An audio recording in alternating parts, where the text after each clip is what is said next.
Hello friends, welcome to my YouTube channel aspirants today. कैसे हैं आप सब? आई होप कि आप सभी अपने घर में बहुत ही अच्छे से होंगे और जम के पढ़ाई कर रहे होंगे। मैं स्वप्निल सिंह आप सभी का फिर से स्वागत करती हूं अपने आज के इस वीडियो लेक्चर में। आज मैं लेकर आई हूं आप सभी के लिए स्टैटिस्टिक्स पार्ट का, जो कि आपके बीपीएससी मेंस के पेपर 1 जीएस पेपर 1 का थर्ड सेक्शन है, उसका सेकेंड फाउंडेशन क्लास। और जैसा कि आप जानते हैं कि पिछली बार हमने ऑलरेडी परसेंटेज के क्वेश्चंस डिस्कस कर लिए थे, तो आज हम कुछ नया सीखेंगे। पर नया कुछ करने से पहले मेरी आप सभी से रिक्वेस्ट रहेगी कि अगर आपको मेरा ये वीडियो पसंद आता है तो इसे लाइक, शेयर और सब्सक्राइब करना ना भूलें। साथ ही में नीचे दिए गए बेल आइकन को भी ज़रूर दबाएं ताकि आप मेरे आने वाले सारे अपडेट्स ऐसे रूबरू हो सके। साथ ही में आप सभी के लिए मेरी एक रिक्वेस्ट भी रहेगी कि अगर आपको मेरा ये वीडियो किसी भी तरह से कुछ क्वेरी जनरेट करता है आप सभी में, तो आप नीचे दिए गए कमेंट बॉक्स में अपनी क्वेरीज या अपने कमेंट्स ज़रूर लिखें। मैं आपके सारे कमेंट्स को बहुत ही प्यार से, बहुत ही अच्छे से पढ़ती हूँ और कोशिश करती हूँ कि उन सभी का जवाब दे सकूँ। तो चलिए आज का वीडियो लेक्चर शुरू करते हैं। जैसा मैंने आप सभी को बताया था कि पिछली बार हमने क्या डिस्कस किया था, हमने परसेंटेज के सवाल डिस्कस किए थे। तो आज मैं डिस्कस करने वाली हूँ आप लोगों के साथ प्रोपोर्शन और रेशियो के सवाल। जी हाँ, जैसा मैंने कहा था कि स्टैटिस्टिक्स को जो डेटा इंटरप्रिटेशन के क्वेश्चंस आते हैं स्टैटिस्टिक्स में, उसके तीन मेन पिलर्स होते हैं, जिसमें से एक हम ऑलरेडी डिस्कस कर चुके हैं, परसेंटेज, दूसरा है प्रोपोर्शन और रेशियो और तीसरा है एवरेज। एक और क्लास पे हम एवरेज करने के बाद फिर उस डेटा इंटरप्रिटेशन के क्वेश्चंस डिस्कस करेंगे। तो आइए सबसे पहले हम समझ लेते हैं कि रेशियो होता क्या है। जैसा कि आप यहाँ पर देख ही रहे हैं ऑन स्क्रीन कि रेशियो एक तरह का कंपैरेटिव क्वांटिटी होती है जो किसी भी दो सिमिलर क्वांटिटीज़ के बीच के कंपैरिजन को दिखाती है। जी हाँ, जैसे अगर आपसे पूछेगा कि आपका वेट 35 किलो है और किसी दूसरे इंसान का 5 किलो है, तो आपका और उसके वेट का रेशियो क्या है, तो आप क्या करते हैं, एक इंसान की वेट को दूसरे इंसान से डिवाइड कर देते हैं और वो रेशियो आपको मिल जाता है, जो कि एक फ्रैक्शन के फॉर्म में होता है। लेकिन प्रोपोर्शन क्या होता है? प्रोपोर्शन एक इक्वेशन होता है। जी हाँ, इक्वेशन क्या होती है? जिसका एक लेफ्ट हैंड साइड हो और जिसका एक राइट हैंड साइड हो और बीच में इक्वल टू का साइन हो। तो ये कैसे इक्वेशन है जहाँ पर कोई भी दो रेशियोज आपस में इक्वल हो जाते हैं। जैसा कि आप स्क्रीन पर देख सकते हैं, यहाँ मैंने एग्जाम्पल के थ्रू उसको समझाया है, विच इज़ 20/25 इक्वल टू 4/5। जाहिर सी बात है 20 और 25 का हाईएस्ट कॉमन फैक्टर क्या है? 5।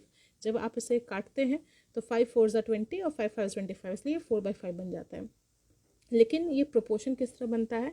जब हम क्रॉस मल्टीप्लाई कर देते हैं, यानी कि 20/5 और 4/25 कर देते हैं। तो जब ये दोनों करते हैं तो हम पाते हैं कि दोनों साइड में हमारा LHS और RHS एक ही नंबर आता है, विच इज़ 100। ठीक है, तो एक सिंपल लैंग्वेज में हम समझ सकते हैं कि रेशियो एक ऐसा नंबर है जिसे A/B के फॉर्म में रिप्रेजेंट किया जाता है, जहाँ पे B जो है वो नॉट इक्वल टू 0 है। क्योंकि अगर B इक्वल टू 0 हो जाएगा तो क्या होगा? जाहिर सी बात है जो पूरा रेशियो होगा वो इनफाइनाइट होगा और ऐसा कोई वैल्यू हमारे लिए ज़रूरी नहीं है। साथ ही में अब दो इंपॉर्टेंट पॉइंट्स को हम ध्यान में रख लेंगे, जिसे हम की पॉइंट्स कहते हैं before going on and discussing the further questions. पहला पॉइंट है कि जो रेशियो होता है वो हमेशा दो सिमिलर क्वांटिटीज़ के बीच में होता है या सेम काइंड में होता है। जैसे कि मैंने अभी आपको एग्जांपल दिया था कि किसी एक इंसान का वेट 35 किलो, किसी दूसरे बच्चे का वेट 5 किलो है। तो अगर दोनों का जो कि सेम यूनिट है और सेम क्वांटिटी है, यानी वेट, यानी कि उनका वज़न, तो ही कंपैरिजन किया जा सकता है। अगर मान लीजिए मैं बोलूँ कि पहला इंसान 5 फुट 6 इंच का है और दूसरा इंसान 5 किलो का है, तो इन दोनों का कंपैरिजन नहीं किया जा सकता।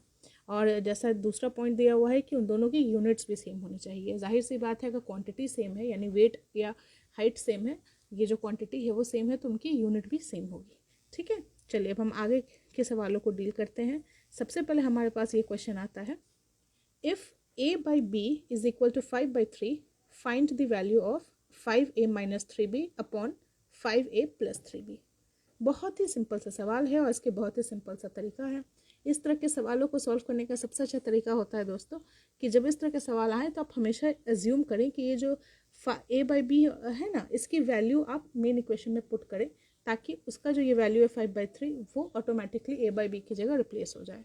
और ऐसे सूरत में क्या करते हैं कि जब आपके पास न्यूमरेटर और डिनोमिनेटर होता है, तो ये वाला इक्वेशन लाने के लिए जो इसकी डिनोमिनेटर होती है, जैसे यहाँ पे b दी हुई है, उससे हम इस मेन इक्वेशन के न्यूमरेटर और डिनोमिनेटर को डिवाइड करते हैं।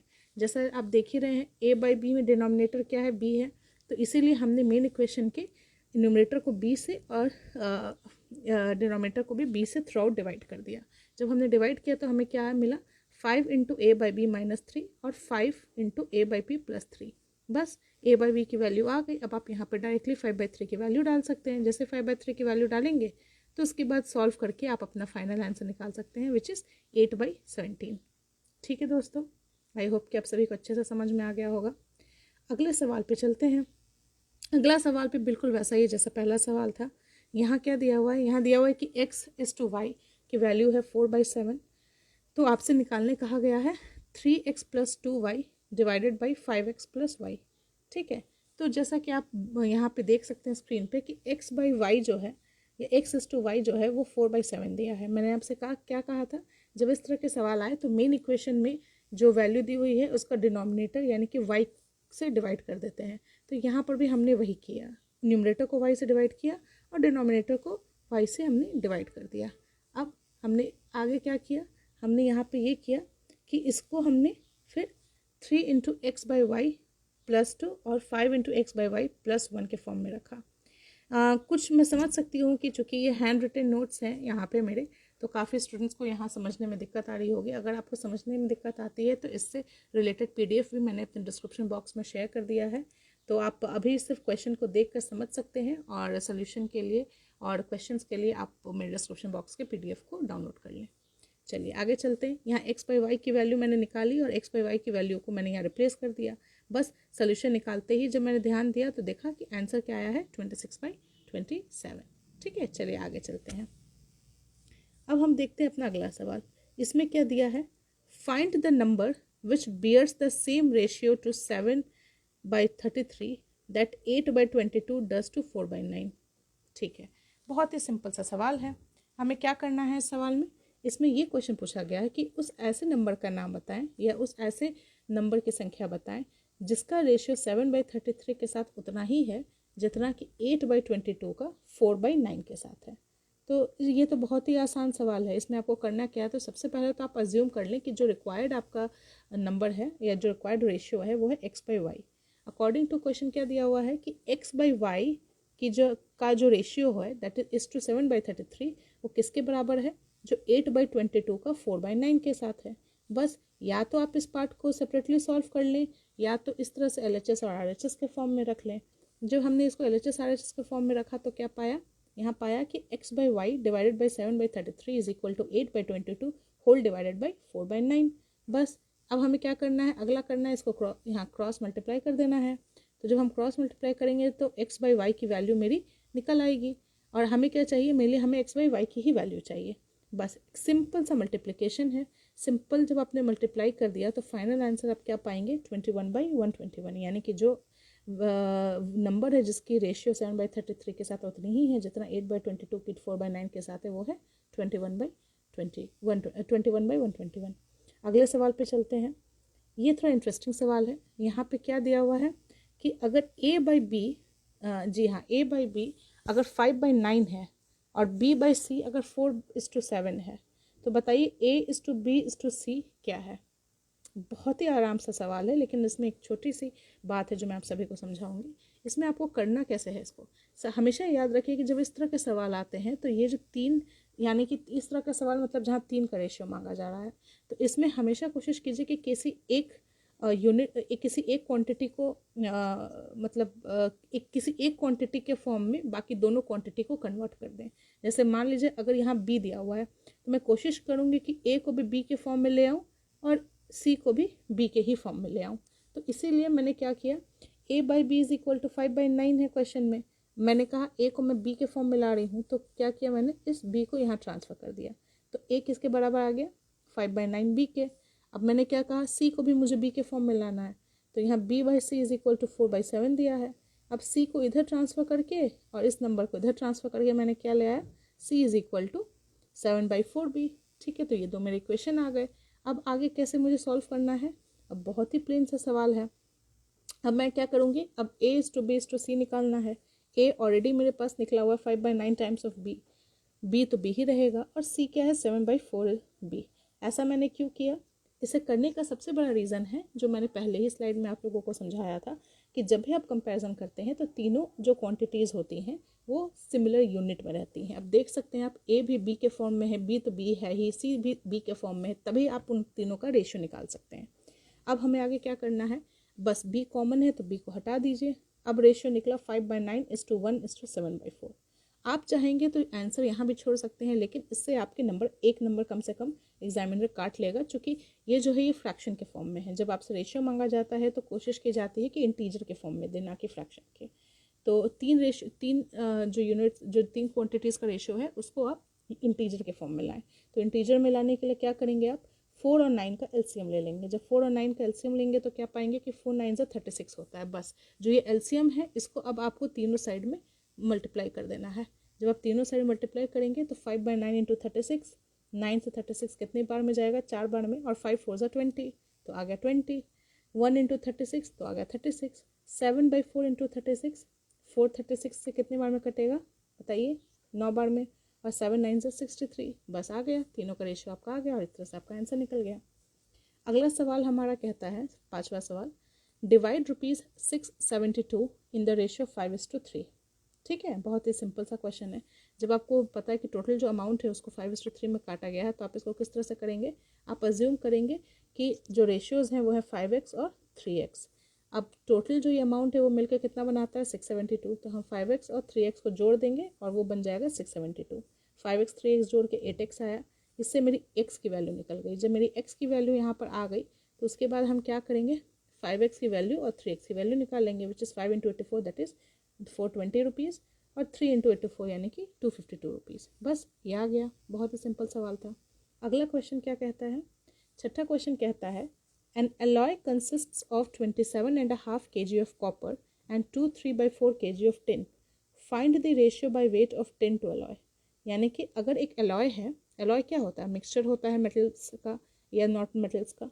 तो मान लीजिए हम अगर alloy की बात करते हैं तो वो किस चीज़ का मिक्सचर है, यहाँ पे दिए गए क्वेश्चन में वो कॉपर और टिन का मिक्सचर है, और कॉपर की वेट दी हुई है और टिन की वेट दी हुई है। अगर अलॉय मेरा दो ही चीज़ों से मिलकर बना है तो जाहिर सी बात है जब हम अलॉय का वेट नापेंगे तो वो क्या होगा, weight of copper and tin. तो वेट ऑफ कॉपर और टिन को आप यहाँ पे ऐड कर लीजिए। जब आप ऐड करेंगे तो आप पाएंगे कि उसकी वेट आती है 121/4, है ना, 121/4। तो यही आपका वेट हो गया, total weight of alloy. Weight of tin already आपका गिवन है, कितना है 2 3/4 kg विच इज़ 11/4 kg। अब आपके पास वेट ऑफ टिन आ गया और आपके पास वेट ऑफ अलॉय आ गया। अब आप क्या करेंगे, अब सिंपल सा सवाल है, आपसे मांगा गया था रेशियो, तो रेशियो के लिए आप क्या करेंगे, weight of tin by weight of alloy लिखेंगे। वेट ऑफ टिन 11/4 है, वेट ऑफ अलॉय 121/4 है, दोनों को डिवाइड करें, आंसर निकाल देंगे जो कि आएगा आपका at the end of the day 1:11। जी हाँ, 1:11 आपका आंसर आ जाएगा और यही आपका रेशियो होगा। चलिए अगले सवाल पे चलते हैं। अगला सवाल हमारा कहता है, अ mixture contains alcohol and water in the ratio 4:3. If 5 liters of water is added to the mixture, the ratio becomes 4:5. Find the quantity of alcohol in the given mixture. बहुत ही आसान सवाल है, लेकिन बहुत सारे बच्चे इसमें मिस्टेक करते हैं क्योंकि वो सवाल ही समझ नहीं पाते। तो आइए हम एक बार फिर से इसको समझ लेते हैं। सवाल कहता है कि एक मिक्सचर है, सपोज मिक्सचर क्या होता है, दो या दो से ज़्यादा चीज़ों का मिश्रण। तो वो जो एक मिश्रण है उसमें दो चीज़ें प्रेजेंट है, एक शराब यानी अल्कोहल और दूसरा पानी यानी वाटर। और इनिशियली यानी कि शुरुआत में उनका रेशियो क्या है 4:3। ठीक है, यानी कि स्टार्टिंग में अल्कोहल ज़्यादा है और पानी कम है। फिर क्या है, फिर 5 लीटर पानी उस मिक्सचर में ऐड किया गया, जिससे वो रेशियो किसका, अल्कोहल और पानी का रेशियो बिकम्स या बन जाता है 4:5।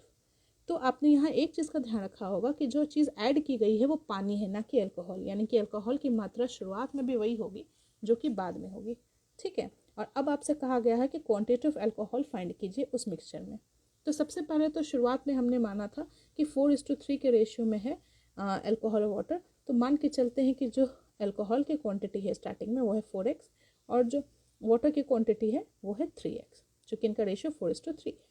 अब क्या करना है हमें, अब हम देख सकते हैं कि upon adding 5 litres of water, जी हाँ, पानी का एडिशन हुआ यानी कि 3x में 5 जुड़ा, और जब 3x में 5 जुड़ा जैसा कि आपने यहाँ देखा तो रेशियो क्या बन गया 4/5। तो 4x/3x + 5 करेंगे 5 लीटर पानी को, तब आपका ये रेशियो आ गया। जब आपका ये रेशियो आ गया तब तो क्वेश्चन सॉल्व करना बहुत आसान हो गया। क्रॉस मल्टीप्लाई करके आप एक्स की वैल्यू निकाल सकते हैं। जब आप इसे सॉल्व करेंगे और एक्स की वैल्यू निकालेंगे तब आप पाएंगे कि एक्स की वैल्यू आ रही है 2.5। जैसे ही एक्स की वैल्यू आती है तो आपको अल्कोहल की क्वांटिटी फाइंड आउट करनी है। तो वो कैसे निकलेगी, 4 इंटू एक्स करके, यानी 4 इंटू 2.5 करके, और इस तरह से आपका आंसर आएगा 10 लीटर्स। जी हाँ, इनिशियली क्या वैल्यू होती है अल्कोहल की उस मिक्सचर में, वो है 10 लीटर्स। चलिए अगले सवाल पर आते हैं। अगला सवाल पूछता है, find two numbers in the ratio of 8:7 such that when each is decreased by 12.5 they are in the ratio 11:9। ठीक है, तो सिंपल सा सवाल है ये। ऐसे कोई भी दो नंबर फाइंड आउट कीजिए जिनका रेशियो है 8:7 शुरुआत में, और जब उन दोनों नंबर्स में से 12.5 यानी 12.5 अंक हटाए जाते हैं या कम किए जाते हैं, घटाए जाते हैं, तब उनका रेशियो क्या बन जाता है, 11:9। तो सबसे पहले तो हम मान के चलते हैं कि शुरुआत में चूंकि उनका रेशियो 8:7 है तो उनका नंबर्स क्या होंगे, 8x और 7x। ठीक है, चलिए अब हम अगले स्लाइड पर चलें। तो यहाँ हम देख सकते हैं कि 8x नंबर में से कितने घटाए गए थे, 12.5 या 25/2 भी हम उसे लिख सकते हैं। और 7x में से कितने घटाए गए थे, 25/2 ही सेम। और दोनों बराबर किसके हो जाते हैं, 11/9। जब ये क्वेश्चन आपके पास आ गया तब तो बहुत आसान हो गया। अब आप क्या करेंगे, यहाँ पर आप सिंपल सा क्रॉस मल्टीप्लाई कर देंगे। क्रॉस मल्टीप्लाई करके 9 इधर आ जाएगा और इसके साथ मल्टीप्लाई हो जाएगा, 11 इधर आ जाएगा और इसके साथ। जब आप इस पूरे इक्वेशन को सॉल्व करेंगे, जो कि आप अपने कॉपीज़ में सॉल्व कर ही रहे होंगे, तब फाइनली एक्स की वैल्यू आपके पास निकलेगी 5। जैसे ही एक्स की वैल्यू आपके पास निकल गई तो सवाल में क्या पूछा गया है कि आप उन दो नंबर्स को बताइए। तो वो दो नंबर आपने क्या एज्यूम किए थे कि वो है 8x यानी 8 इंटू एक्स और 7 इंटू एक्स। तो 8x की वैल्यू कैसे आएगी, 8 इंटू 5 यानी 40 और 7x यानी 7 इंटू 5 यानी 35। बस हो गया सवाल सॉल्व। चलिए अब हम अगले सवाल पे चलते हैं। हमारा अगला सवाल कहता है, the income of a man is increased in the ratio 10:11। ठीक है, यानी कि एक इंसान है जिसका जो इनकम है वो किस हिसाब से बढ़ता है या किस रेशियो में बढ़ता है, 10:11। इसका अर्थ समझने की कोशिश कीजिए। यहाँ सवाल में क्या कहा गया कि it increased in the ratio, यानी कि उसकी बढ़त वृद्धि हुई है। यानी किसी महीने में अगर वो 100 रुपये कमाता था तो उसके अगले 10 रुपये, यहाँ मान के चलिए 10 रुपये कमाता था तो उसके अगले महीने में वो कितना कमाएगा, 11 रुपये। यानी एक महीने में उसकी बढ़त लगभग 1 रुपये की हो जाएगी। तो उसी तरीके से हम यहाँ मानते हैं कि अगर उस सवाल में दिया कि if the increase in his income is ₹600 per month find the new income, यानी कि अगर किसी महीने में उसकी इंक्रीमेंट 600 रुपये की हुई है तो बताइए कि उसकी नई इनकम कितनी है। सिंपल सा सवाल है। सबसे पहले हम क्या मानेंगे कि मान के चलेंगे कि मैन की करंट इनकम है 10x। ठीक है, और मैन की न्यू इनकम यानी कि जो इंक्रीमेंट के बाद की इनकम है वो है 11x। अब यहाँ क्या बता रहा है कि एक महीने में उसने 600 रुपये की प्रगति या वृद्धि पाई। तो नई इनकम में से जब पुरानी इनकम घटाएंगे तो ही वृद्धि आएगी। तो नई इनकम 11x माइनस 10x, और वो किसके बराबर थी, 600 के। तो इससे x की वैल्यू निकल जाएगी 600। अब आपसे क्या पूछा गया है, न्यू इनकम बताइए। तो न्यू इनकम आपने क्या मानी थी, 11x। बस 11 इंटू 600 कर दीजिए। तो 11 इंटू 600 कितना होता है, 6600। यही आपका जवाब हो जाएगा। आई होप कि इसमें किसी को कोई प्रॉब्लम नहीं हुई होगी। अब अगले सवाल पे हम चलते हैं। यहाँ पे क्या पूछा गया है, एक स्त्री है, a woman reduces her weight in the ratio 7:5। What does her weight become if originally it was 91 kg। जी हाँ, एक स्त्री है, एक औरत है जिसकी वेट जो है वो 7:5 के रेशियो में घटती है। यानी कि अगर शुरुआत में उसकी वेट होगी 7x तो आफ्टर सम टाइम उसकी वेट हो जाती है 5x। अब यहाँ पूछा गया कि अगर ओरिजिनली वो 91 kg की थी तो वेट रिड्यूस करने के बाद वो कितने की हो गई। सिंपल सा सवाल है, जैसा हमने पिछला क्वेश्चन सॉल्व किया। हम ओरिजिनली मानेंगे कि वो 7x की थी और फिर वेट रिड्यूस करने के बाद वो 5x की हो गई। अब यहाँ दिया हुआ है कि ओरिजिनल वेट उसका कितना था, 91 kg, और यहाँ हमने माना कि ओरिजिनल वेट उसका था 7x। तो बस दोनों को इक्वेट कर देना है। तो 7x बराबर 91 आ जाएगा। यहाँ से x की वैल्यू आ जाएगी 13। जब x की वैल्यू पता है तो क्या आप 5x से उसकी वैल्यू नहीं निकाल सकते कि उसकी रिड्यूस्ड वेट कितनी होगी। बहुत सिंपल सा सवाल है। 5 इंटू 13 कर दीजिए तो ये 65 kg उसकी रिड्यूस्ड वेट आ जाएगी। ठीक है, चलिए अगले सवाल पे चलते हैं। यहाँ पूछा गया है, a certain sum of money was divided among A, B and C in the ratio of 7:5:4। If B got ₹500 more than C, find the total sum of money. यानी कि एक कुछ अमाउंट ऑफ मनी है जिसको 3 लोगों में, A B और सी जिनके नाम है, उनमें 7:5:4 के रेशियो में बांटा गया।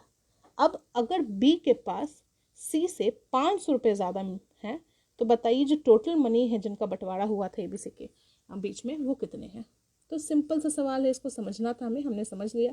अब सबसे पहले हम क्या करेंगे, हम मानेंगे कि मान के चलते हैं कि ए के पास जो शेयर ऑफ मनी है according to this ratio that is 7x, और बी के पास क्या है 5x, और सी के पास है 4x। बस हो गया।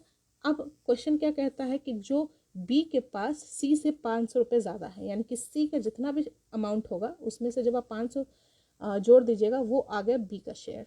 सी का शेयर हमने क्या माना था 4x, तो हमने यहाँ 4x लिखा, 500 रुपये उसमें ऐड किए और वो बराबर किसके हो गया बी के, यानी बी का था 5x। तो बस इस इक्वेशन को सॉल्व कर दिया तो हमने पाया कि x की वैल्यू क्या आ गई। जब x की वैल्यू निकल गई तो आसानी से हम a, b और c की वैल्यू भी निकाल सकते हैं।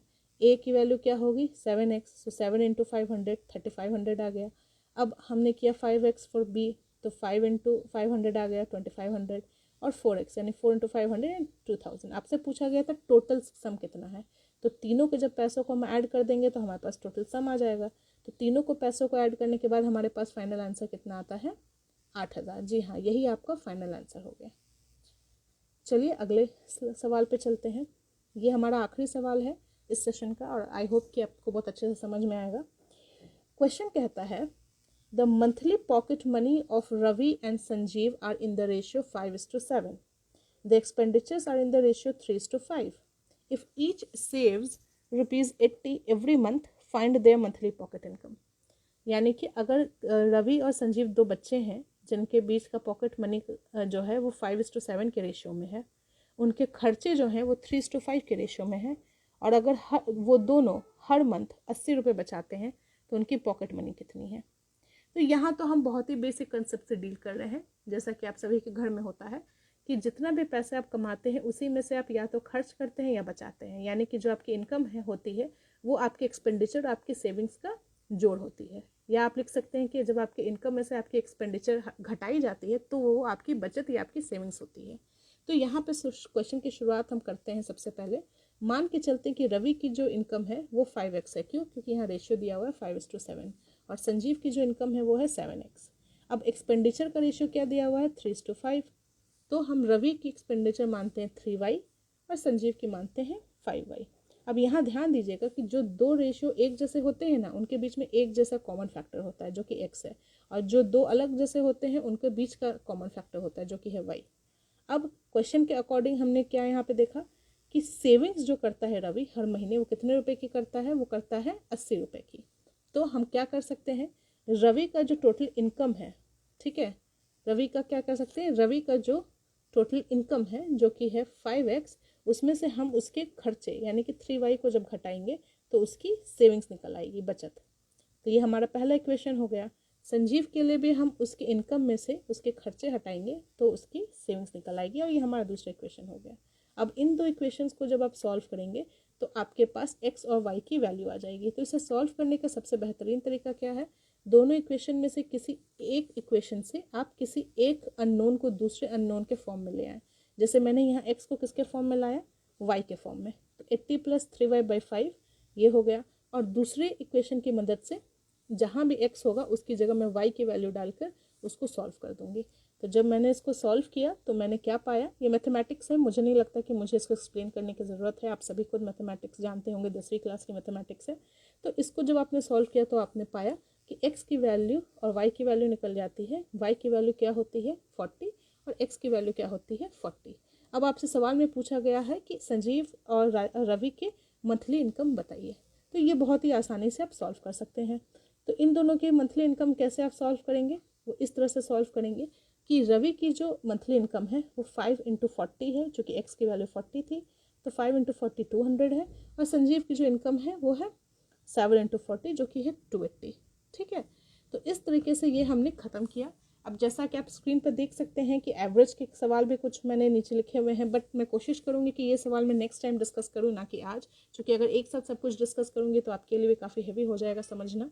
But let us find out some more time, और मैं जल्द ही अपने नए वीडियो के साथ आऊँगी जिसमें मैं एवरेज के क्वेश्चंस को बहुत आसानी से डिस्कस करूँगी। अगर आपको और भी कुछ सवाल पूछने हैं या किसी क्वेश्चन में प्रॉब्लम है तो उसे नीचे दिए गए कमेंट बॉक्स में ज़रूर लिखें, और मैं जल्द ही फिर आपसे मिलती हूँ अपने नए वीडियो के साथ। Thank you very much.